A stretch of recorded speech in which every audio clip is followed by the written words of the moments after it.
পুরী জগন্নাথ মন্দিরের গল্প।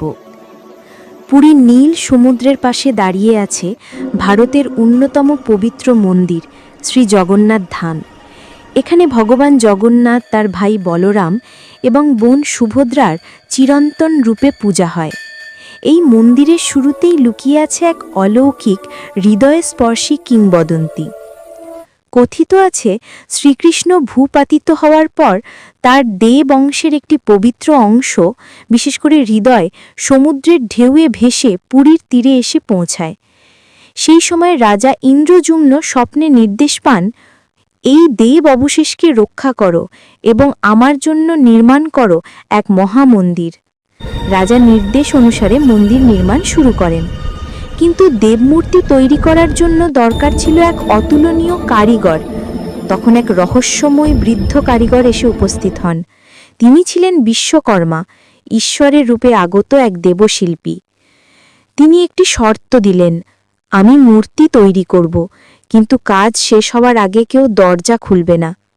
দিন কেটে যায়, মূর্তিগুলো তৈরির কোনো শব্দ বাইরে শোনা যায় না।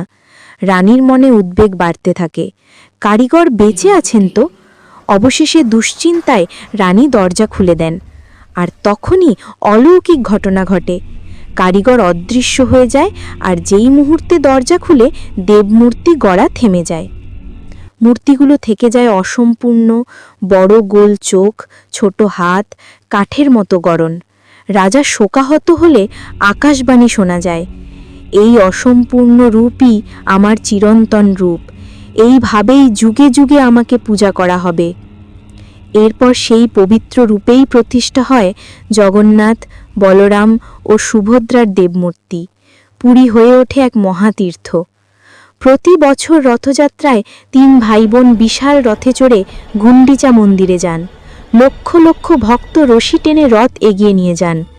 বিশ্বাস, রথের রশি টানলে জীবনের সব বাধা দূর হয় আর ভগবানের আশীর্বাদ মেলে। আজও পুরী জগন্নাথ মন্দিরে দেখা যায় অসংখ্য রহস্য।